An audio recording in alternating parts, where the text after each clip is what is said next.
Okay, so good afternoon. Welcome to the UD Mobility talk. So many of you probably know that battery is very important, right? So that you might, especially in the electrical vehicle, in the EV. So today morning when I was thinking about how to introduce, Dr. Xu, I was thinking, com compare with a computer, is a battery equals like a storage, or is a battery equal like a CPU? Actually, I think it's probably none of them, because a battery in an EV today contribute about 1/3 of the cost. I don't think a storage can contribute 1/3 of the storage. So anyway, so just to give you an idea about the battery is so important in electrical vehicle. Obviously, this can be in many other places. So many of us who are doing the research, some computer scientists working on battery management, battery safety, and kind of detection. But most of us is sort of at the high level. So we don't really know how the battery works. So that's why today we are very fortunate to have Professor Jun Xu from the Department of Mechanical Engineer from UD. I know some of the people online actually not from UD, from Delaware. So we're very lucky to have a real expert in the battery side, so can tell us, the battery safety, battery manufacturing, battery durability, and etc. So I was very, when I look at although we know each other, but I think that when I look at this, his profile is amazing. As a social professor, he's already a fellow of ASME, which is sort of American Society for Mechanical Engineers. Yes. And his edge index is already hitting to 54. So myself is also on the fellow evaluation committee for IEEE. So normally with this, you should be able to getting an IEEE fellow, and no problem. So I think that's amazing. As a social professor. Another amazing thing, he did is he told me 7 of his former PhD students are right now is working in the academia. Some of them are already tenured professors. So this showing that the research really not just with the industry, and also in the academia have a bigger impact. So without further ado, let's welcome Professor Xu give us a talk. Okay. Thank you. Thank you. Yeah. Thank you. Can you hear me? Yes. Okay. Yeah. Thank you, Wilson, for the very kind introduction. And this is my honor, my first time in my life talking to someone in computer science. I mean, at least the majority of the audience are computer science. So I trimmed down a lot of my general talk. So I try to make sure that you guys can really understand what I'm talking about. And I really, my major goal here is try to see if we can find some mutual research institute or complementary expertise here. Yeah. How to hide this? There's a way to hide it. Maybe yes. Yes. All right. So today I will talk a little about some of the work that we did like quite a few years ago, but some of work they are fresh new. Hopefully you can give you guys a general idea about what we are doing in our group. So um, actually I guess that the majority of you guys drive a car, right? Um, so also, I drive a car. My wife drives a car, and our neighbors always ask us, "Hey, because I heard that you are a professor doing battery research, so why not buy electric vehicles, right?" So the answer is very simple, right? Because I know too much about that. Right? And I'm not sure if you are the fan of electric vehicles or autonomous vehicles or whatever, but to my point, there's something that we still need to do a lot of research on. But actually, the real reason is basically I cannot afford it. Right? It's quite expensive. So we know that, especially like 10 years ago or 5 years ago, we know that electric vehicles usually have that range anxiety, right? Nowadays, still maybe we have like 250 miles to 300 miles, a little bit lower than IC engine vehicles, but it's almost comparable. I can give you an example here. Basically, Lucid Air. I think I gave this example like 3 years ago.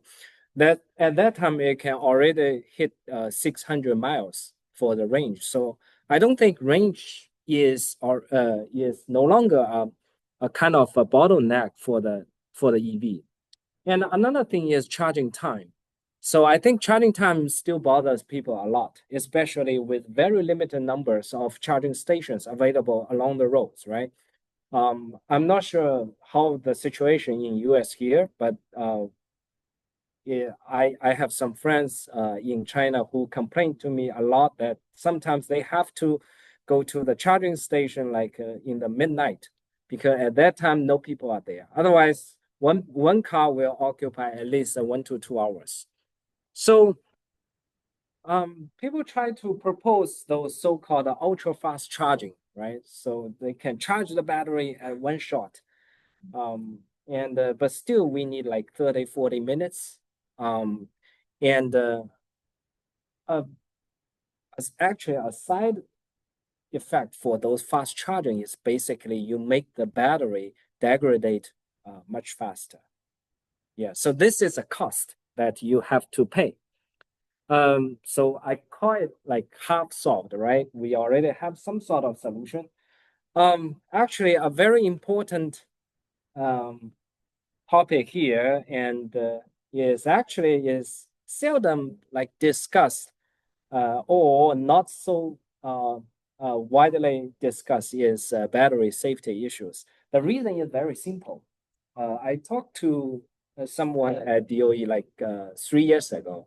I asked him, so why DOE does not support battery safety research at that time? Okay. And he told me that very simple because we need to encourage the industry to grow. But if you say something is not safe, then nobody will invest money. So that so actually you need to be quiet for at least for the first few years.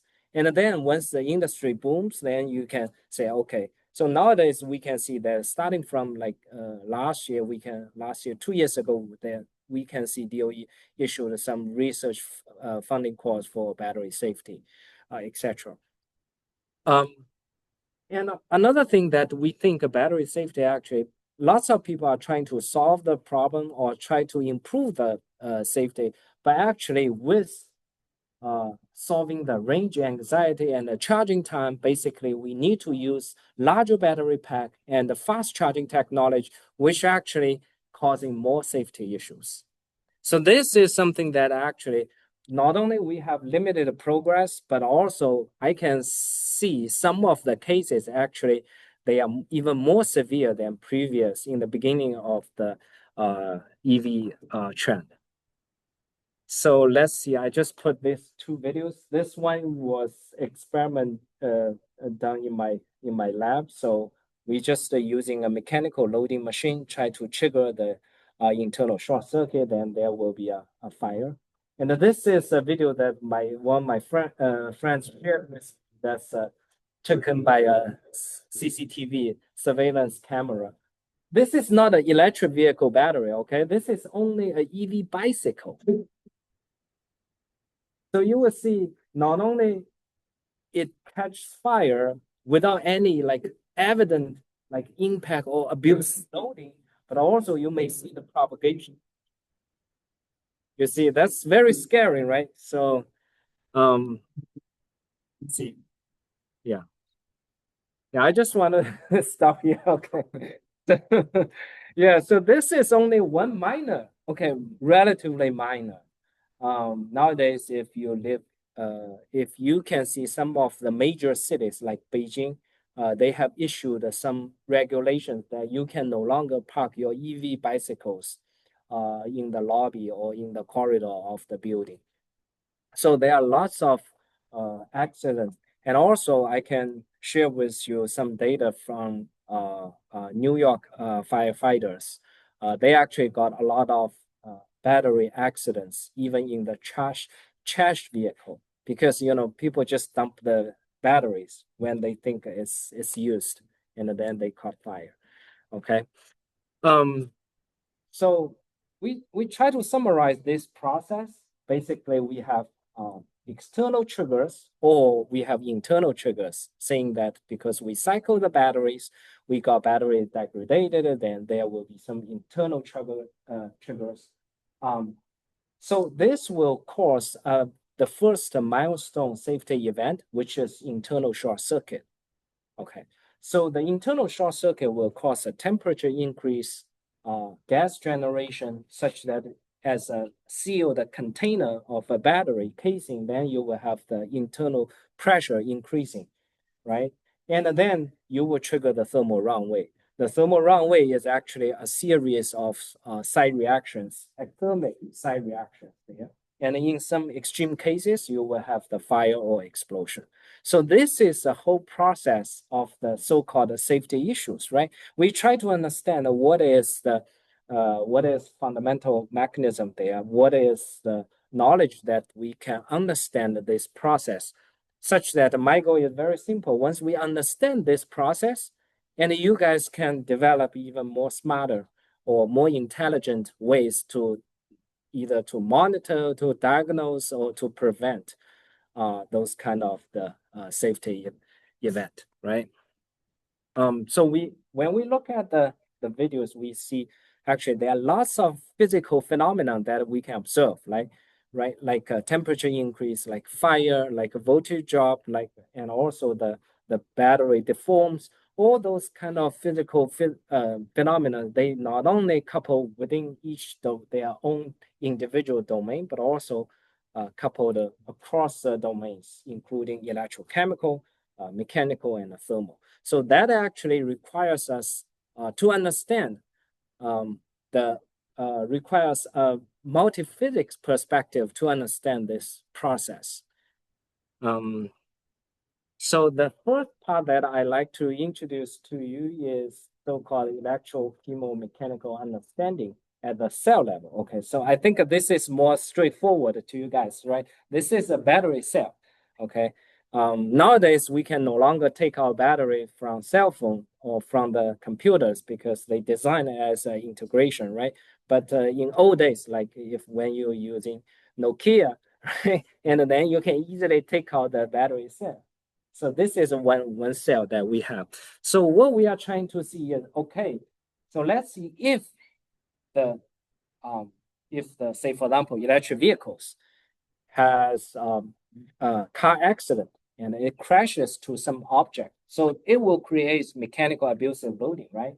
So upon this mechanical abusive loading and how the internal short circuit is triggered and how the internal short circuit will evolve into the thermal runaway, right? And here, basically, mechanics actually provides a boundary condition here, basically provides a trigger here, and couples with electrochemistry. So the first thing that we need to understand is, of course, if how the battery deforms and all the battery component materials deforms upon mechanical loading. Okay. Sorry, I forgot to put like one more slide to introduce what's inside the battery. I'm not sure whether you guys know that. So basically, within a battery cell, there are multiple layers. Basically, they are anode sheet, separator, cathode. They are stacking together. Okay, and also we have electrolyte, and then we have outside casing. Okay, so this is what we can see as a battery. So what we do, okay, so first is we try to characterize the constitutive mechanical behavior of the battery component materials, like anode, like cathode, like separator, and we notice that there are some sort of the plasticity behaviors and also the anisotropicity for the separator. But anyway, we try to characterize it and understand that. Another thing that people actually have in this field is when we try to characterize these mechanical behaviors, we actually ignore one very important factor is electrolyte, right? Because all the battery component materials, they are immersed in the electrolyte, and those electrolytes may have non-trivial effect to influence the mechanical behavior, such as your entire battery mechanical response will be different, right? Like a dry versus wet. So in this case, we also try to understand what's going on there. I don't want to dive too deep there, but I can tell you is basically the cathode layer sheet actually is a current collector. On top of that, there are lots of active particles. So when we have the immersed with the electrolyte, then there will be lubrication effect there, such that the material behavior is different as traditional materials. Say, for example, if we have higher loading speed, usually the material behaves harder or stronger, while in this case, they behave softer because of the lubrication effect. And we also observe that even if we change the quantity of the electrolyte, the behavior also changes. That's because the quantity of the liquid in those so-called granular materials that we can see, they have different physical functions there. In certain continents, they will have like serving as a lubricant, but in some cases, they will serve as they will fill in the pores of those materials. I don't want to go diving too deep into this mechanics, but just to give you an idea that the first very important thing that we need to understand is the mechanical behavior of the batteries, although it is not a load-bearing structure. Another thing that we like to explore is how the internal short circuit is triggered. So this is an experiment that designed. This work we've actually finished last year. Actually, very interesting work. We collaborated with General Motor, and what we did is we assembled the cell and we restacked all the cells into those so-called stackings. So it's no longer a cell, it's just the stackings, representative layers. So it still forms as kind of the battery, but it's not a real battery at all. What we do is actually we monitor 3 representative layers in this stacks, the top layer, middle layer, and the bottom layer. Okay, we monitor the voltage when we conduct the indentation here. So what we observe is very interestingly. So I think it's very intuitive for us to predict, okay, if we have a stacking like this, there's an indentation, then the battery, the failure of the separator, which will causing the internal short circuit should occur in the top layer, right? This is very straightforward, right? Mm-hmm. And if we have the fixed boundary conditions here. This is exactly what we observe. So the internal short circuit triggers from the top layer to the middle layer and to the bottom one. And we did another test where we didn't change anything else except that we changed the plate, the bottom plate, and we basically put a pad. The reason why we did that is we try to create a soft substrate underneath this stack. So what did we observe is actually the internal short circuit layer actually reversed. The first internal short circuit occurs from the bottom layer and then middle layer and then top layer. So why is that, right? So that's because if the boundary is rigid, basically we have the compressive stress dominate such that the first layer has the largest compressive stress. While for the if we have a soft substrate, then the mechanical status will become a bendy. such that the tensile stress will occur in the bottom layer. Okay, so in this case, we will see the bottom layer actually triggers the most. Of course, it also related to the failure criteria of the separator, which there's another huge topic. So what does this tells us, right? So this actually basically tells if how can we understand the failure sequence within the battery, because it has multiple stacks, and also how we should design the battery package if we want to control certain sort of the failure. Okay, this is one thing. And another interesting study that we did a couple of years ago is this is we take a cylindrical cell, 18650. Okay, so this is exactly the one that used in Tesla Model Y, the previous generation. So do you guys have any idea how many cylindrical cells in one Tesla Model Y, say, for example? Yeah. 280. 280. I mean, in the entire car. Yeah. you want to have a guess? Yes. Yeah. 400. 20. Yeah, I think there's over 7,000 cells. 7,000. Yeah, 7,000. So that is why we just mentioned that the cost of the battery pack accounts to 1/3, or sometimes close to half. Yeah, so that is why it is actually very, very say, for example, that that is something that why we try to understand the mechanism.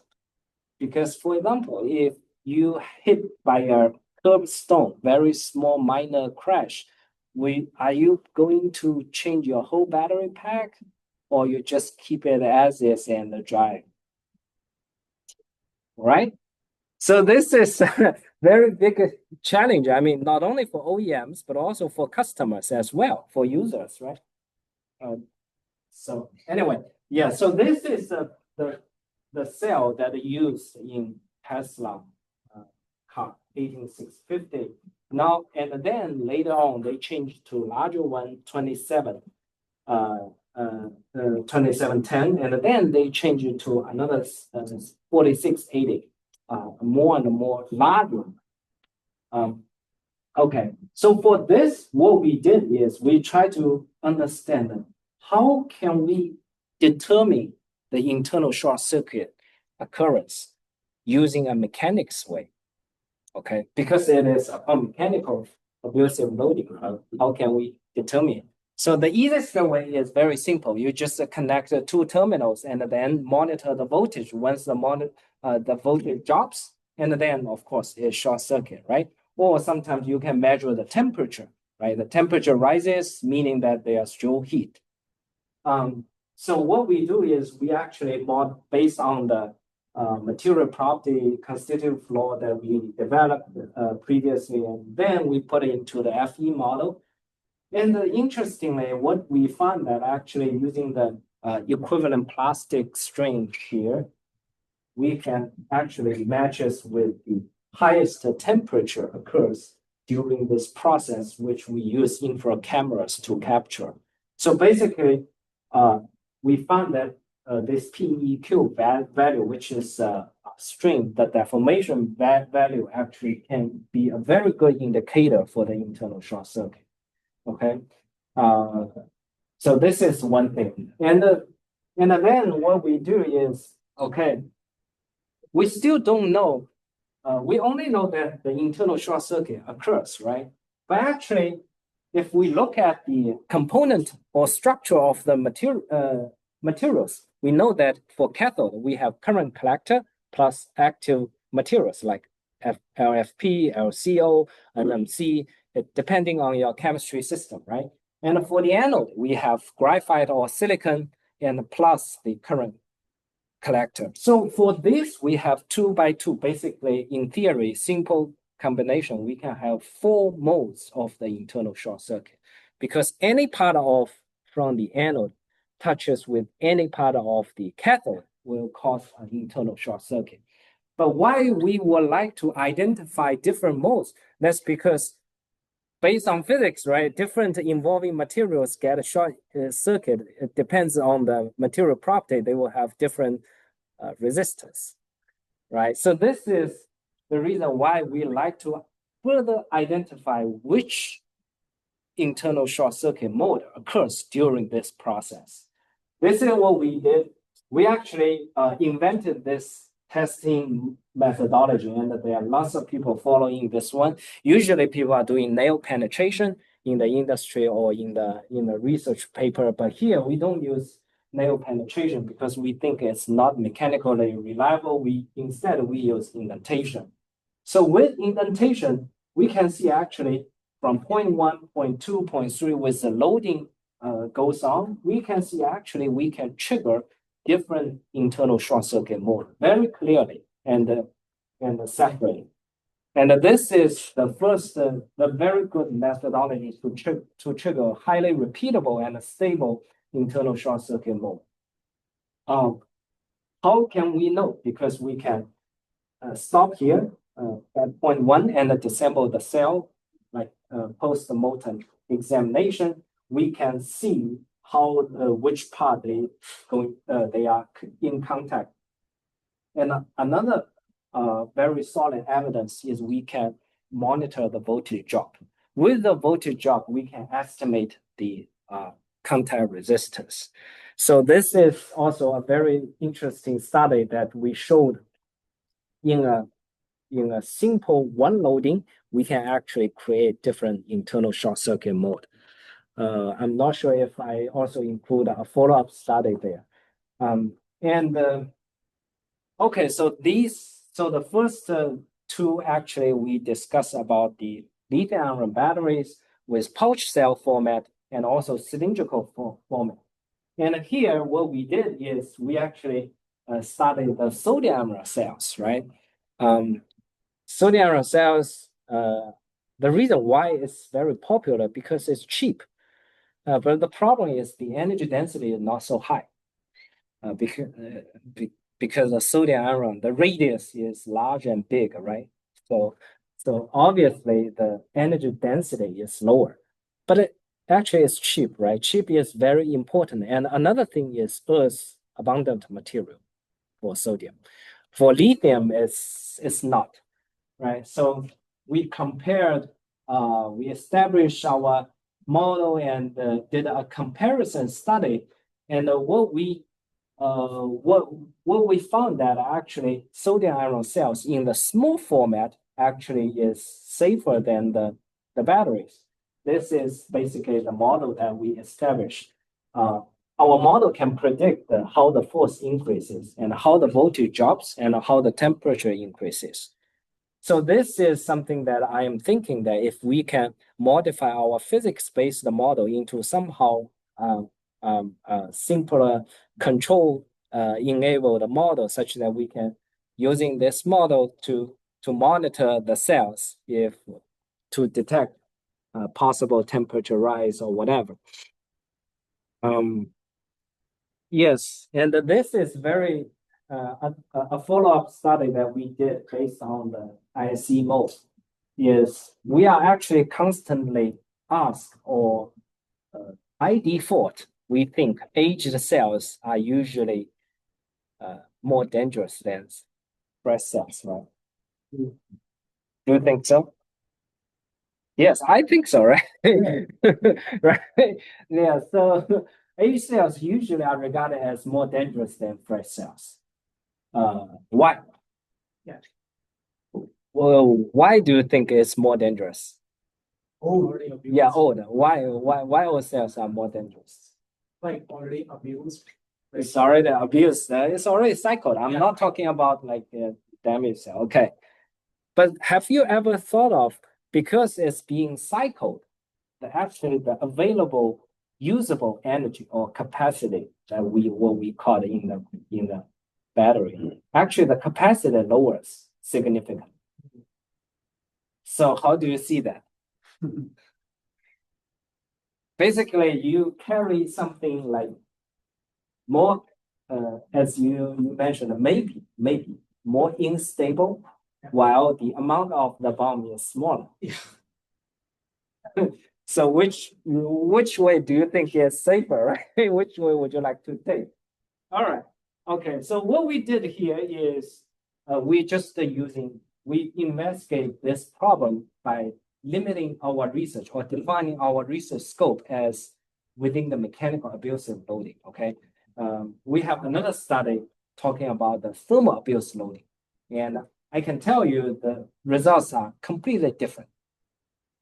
So for mechanical abuse loading, what we understand is, okay, the first criteria should be how easy the internal short circuit will be triggered upon mechanical loading, right?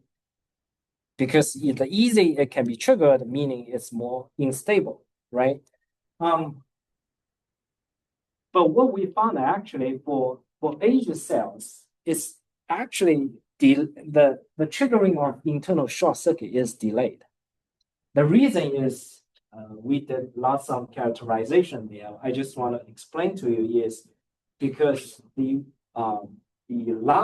aged cells usually have stiffer in terms of mechanical behavior of the component materials. They are stiffer, so they will sustain larger and they will sustain larger deformation, such that the triggering of the internal short circuit actually is larger for the aged cells. And another very important thing that we found based on the previous internal short circuit mode, and we actually identify those three scenarios. One scenario is, okay, so if the internal short circuit will be triggered, then if the cell will go into thermal runaway.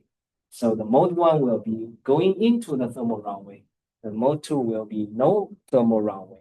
The mode 3 is we only observe very minor internal short circuit. And what we found is actually for aged cells, with the cell cycling number becomes larger and larger, the internal short circuit that we have, or the thermal hazardous mode that we have, is actually more mild. Okay, it's easier to trigger those milder internal short circuit mode. And that is the reason why we think when we try to do the nail penetration, when we try to do the mechanical abusive loading on the aged cells, actually it exhibits more benign behavior, more mild behavior. The temperature rise is smaller. So people may ask why, right? Why the internal short circuit, those mild internal short circuit will be triggered. That's because the age with the cycling, as I mentioned, the material behaviors will be different because of the lithium deposition, because of the SCI growth, because of all the other side reactions. The mechanical behavior of the materials is different, such that the failure sequence of the material changes, such that the involving part which leading to the internal short circuit will be different. And usually they will cause mild internal short circuit. This is what we found. And this tells us what? The first thing is actually aged cells are more mild. So don't worry if you drive an EV car, especially old EV car, when you crash, don't be panic, okay? Actually, you are safer than those fresh new cars, okay? So this is one thing. The second thing is actually we can somehow design certain materials as to have more mild internal short circuit trigger. So this is something that I think is very interesting. And then based on that, I think that this is something that you guys may be more interested in that, right? So this is what we did. The first work that we did in how to apply machine learning for cell safety prediction. So what we do is our challenge is, okay, so we did lots of multiphysics modeling work that I just showed you. that's very time consuming, right? And not so many people would like to use that. But actually, so we are thinking, okay, if we can have a faster computation model, and also the model should be more universal, more generalized. Instead of every single cell, when the dimension changes, I need to do the FE modeling separately, right? And then we need to measure the mechanical properties separately, and then we need to model everything differently, right? So what we do here, okay, is we try to generalize the mechanical model. That's what we usually do. Okay, we take out an RVE, representative volume element. Okay, so in this element, we model the cathode anode separator, and then we use this RVE to represent the entire cell, such that as long as your chemistry, the material system does not change, no matter how you change your format, the mechanical model should still survive, right? Still be valid. And another thing that we would like to define first is our goal is to find X and Y, right? So what is X? X is based on the string tensor that we just discussed, because we think that the PEQ can be the dominant or governing indicator for the IC, right? And then the Y is safety risk. So what is safety risk? Because when we do the repeated testing, we always notice that there's always some sort of deviations among different samples. So basically, we think we treat it as probability, basically. So the probability is from 0 to 1.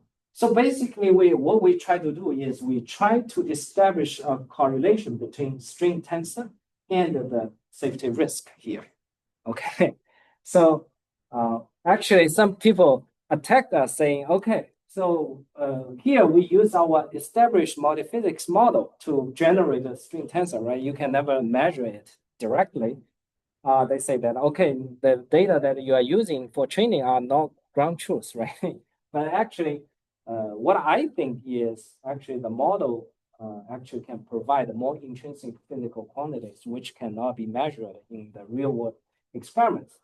All right, so what we observe is this is a typical curve that we have. When we load the cell, we can see the force gradually increases, okay?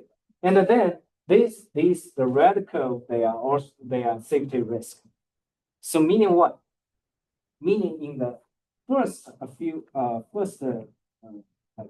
5 millimeter deformation, there should be almost a zero safety risk. Meaning that the battery is not a paper, right? It's not a paper tiger. Battery, you can deform the battery to a certain extent without triggering any internal short circuit. Right. This is something that I'm also working on, is how the long-term performance will be different. But anyway, for the time being, this is something that we know. And we also know something that if you really smash the battery hard and completely safe, it must cause internal short circuit, right? Definitely. So these are 0, these are 1. So basically, within 0 to 1, there's a probability distribution right here. And this is our typical testing curve that we have for load.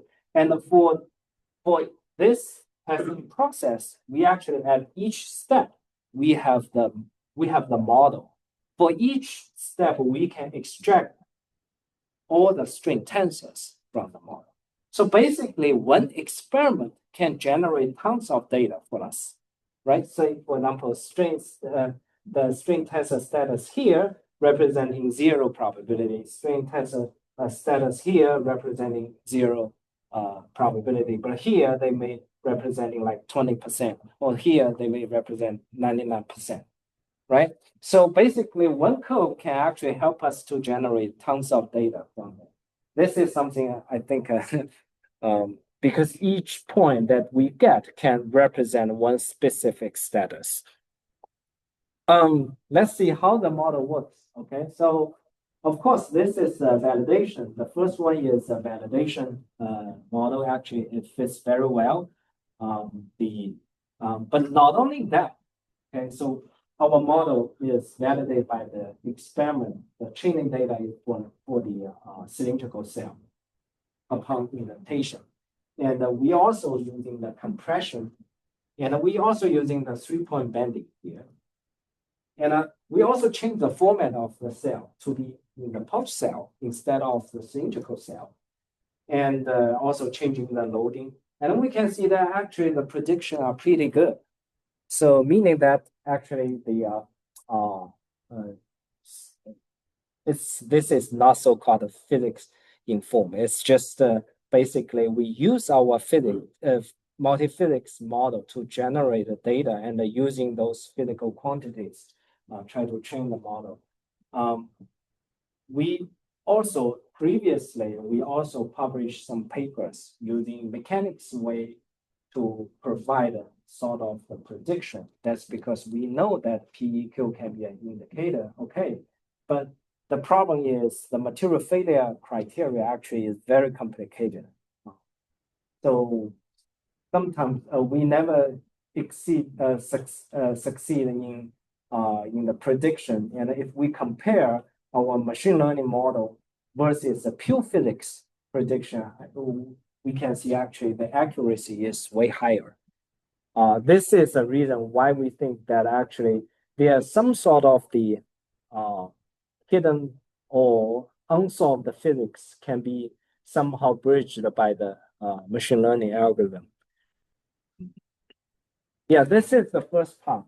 And basically, we talk about the battery safety in the cell level. Okay, I just give you some short, small stories there, such as you can understand the entire things. And the second part I like to talk is more regarding the long-term safety, which is the second video that you saw the woman screaming, right? That's because you can see actually the battery pack actually just plugging and charging. She didn't do anything, right? Nobody did anything to the battery pack, but it just somehow exploded or caught on fire. So this is durability issues. So in terms of the safety, I like to put it as a long-term safety. So what we did actually, I don't want to walk you through these equations. Basically, what we did is we add a mechanics part into the electrochemical governing equations, such as we can consider the battery failure because of the mechanical effect. And we can also describe lots of mechanical behaviors at the particle level. Okay, and this thing is something that I think is very interesting, and I just reviewed a paper I can share with you, no problem, and without disclosing any of the all the names. I just reviewed a paper submitted to Nature Energy, and the team proposed a fast charging protocol, right? It's very hot topic, and it's very important based on P2D model, based on the basically traditional pseudo 2D model. But actually, the reason why I reject that is because we already know that P2D model only describes for slow charging, low C rate charging, electrochemical behavior. It's more in equilibrium status. But if you are talking about fast charging, then there will be a huge problem. And then let's see. So for the small charging, small C rate charging, we can see actually the terminal voltage actually can be captured by the model very well. But if we really look carefully into that, we can see that the cathode, the potential and anode potential, actually they are not correct. But somehow when they add it together, they become correct. Okay, so this is a P2D model, how P2D model works at the small charging rate.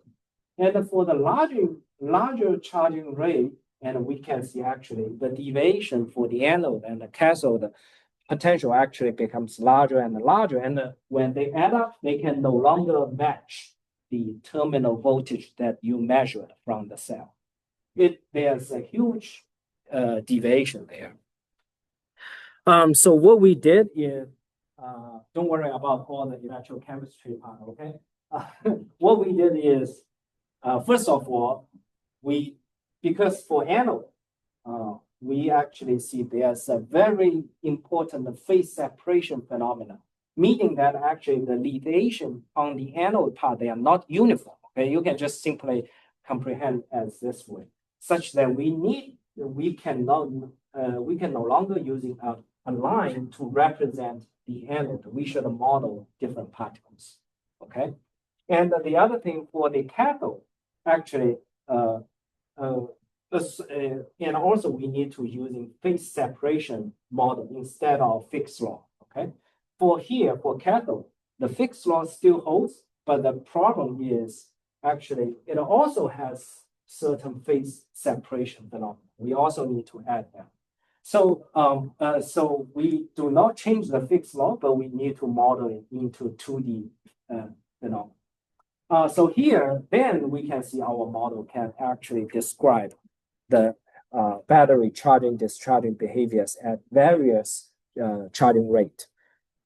This is more from the electrochemistry. Another thing is that I'd like to share with you is by using our model, what we can do is, okay, people nowadays try to boost the energy density, which is a primary goal for the battery researchers, right? What they do is, okay, they try to find a high voltage cathode material. They also want to have high capacity anode materials.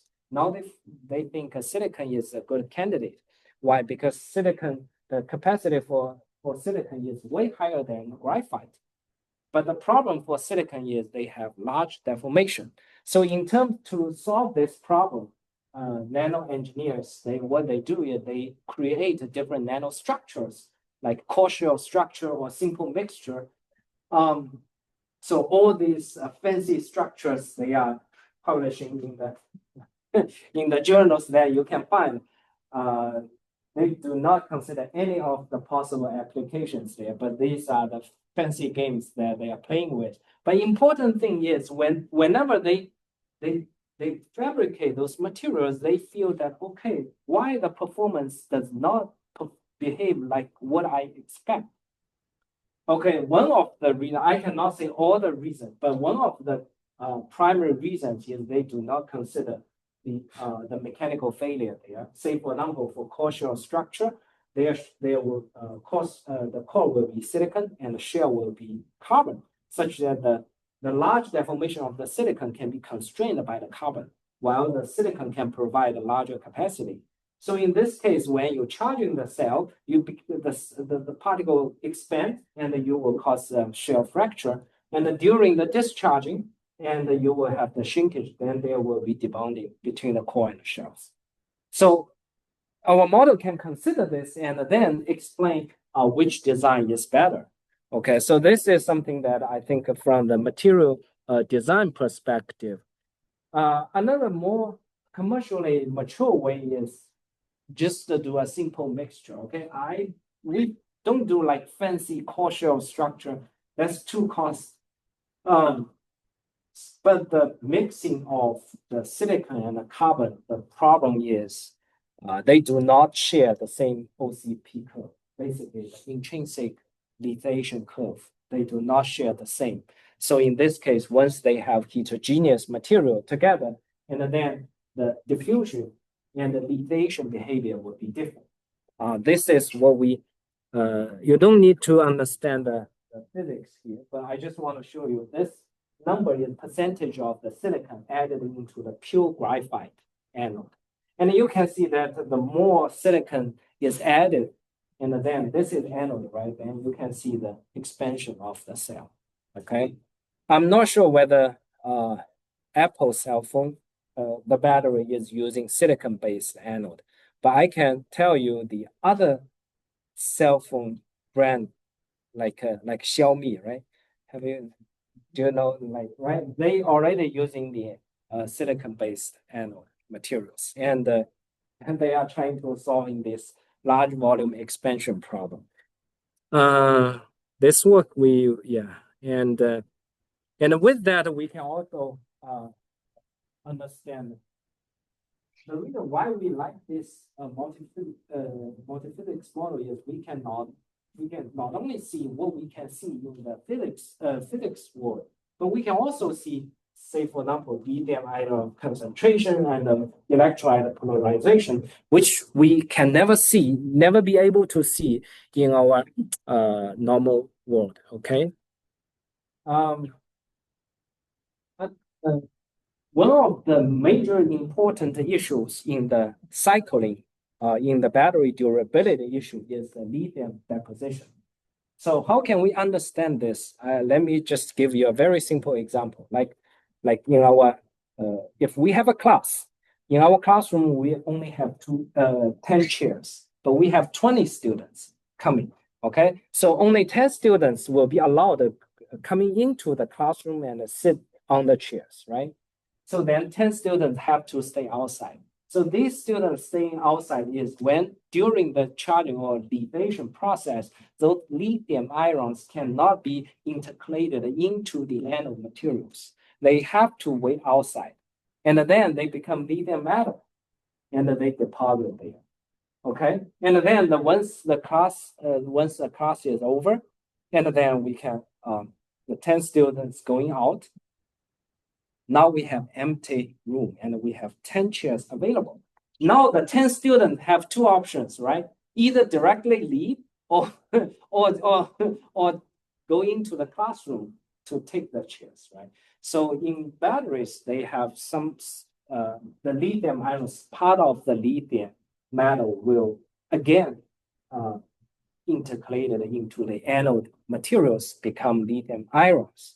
Okay, they are taking the chairs. But some of them just being too lazy, they just want to stand or sit outside our classroom and become permanent deposition. Okay, so this is what we call deposition and stripping process. Okay, so this is a very challenging process that we, and this is our first time we would propose a model try to describe this process and visually showed you how the lithium deposition grows from below the SEI layer and then out of the SEI layer.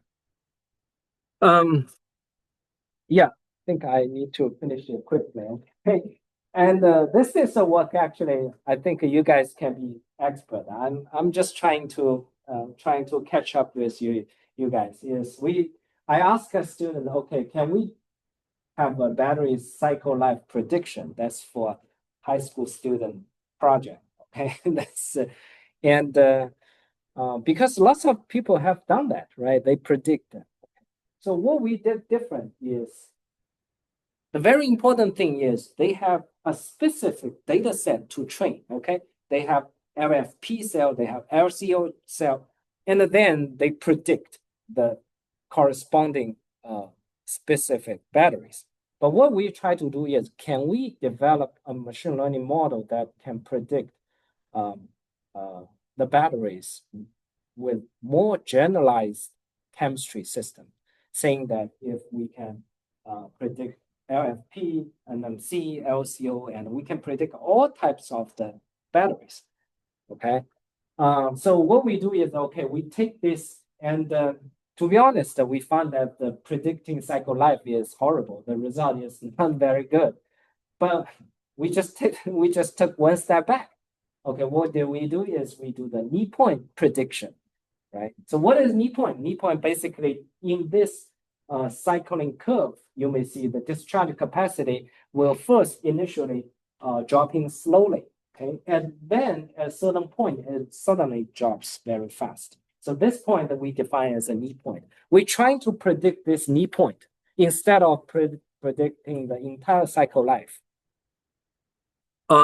Here, we use the open database from literatures, and we also add our own database that we did for NMC. That's basically we add more chemistry systems, and we also include low C rate and high C rate, and this is a feature that we choose. I think the feature pick is also very important. The reason why we choose this features is that's because we try to explain this from a more electrochemical way, such that our features can represent the intrinsic behaviors better.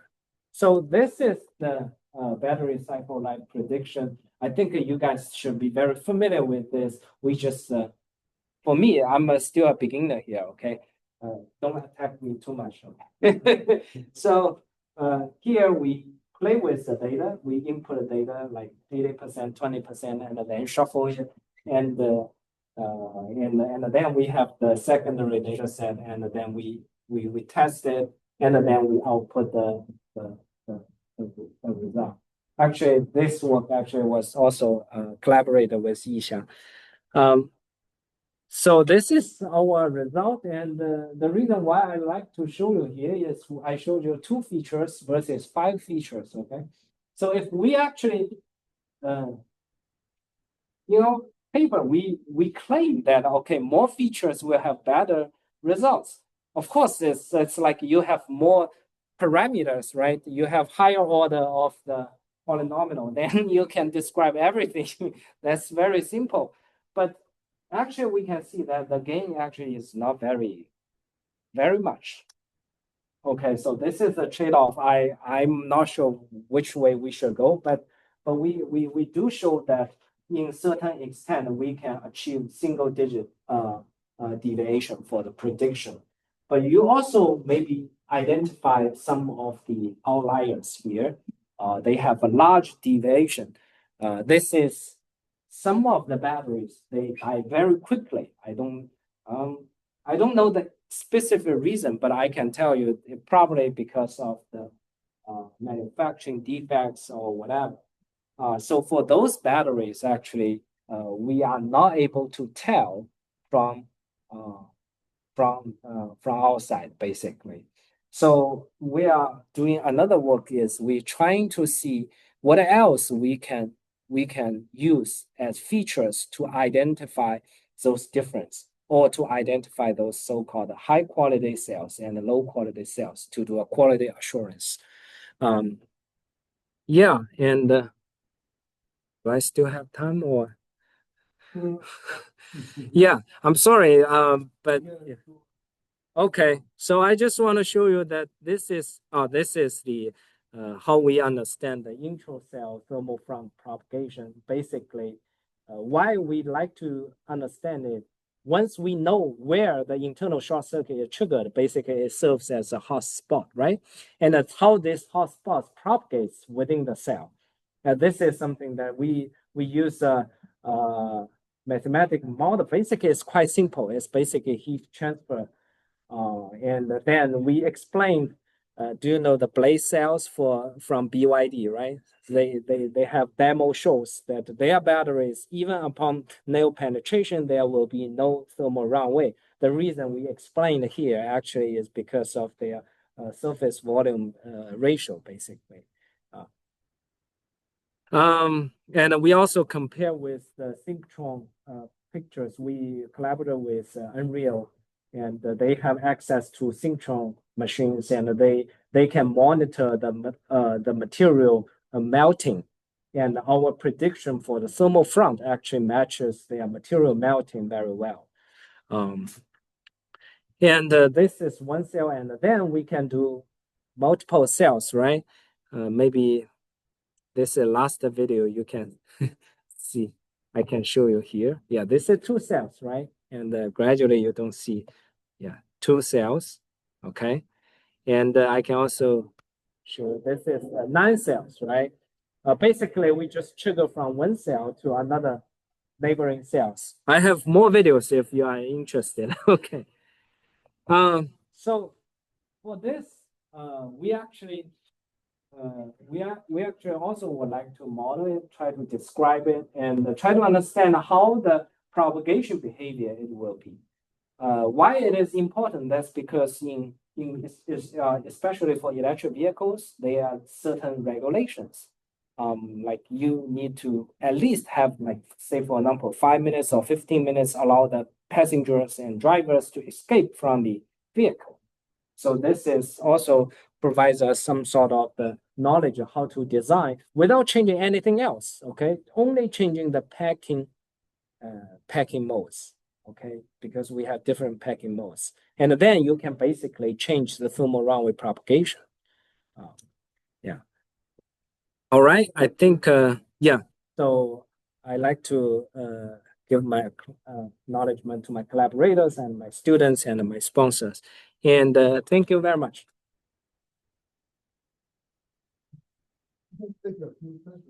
Yeah. Sorry about that. I probably talked too much. No, very eye-opening. Yeah. Okay. Yeah.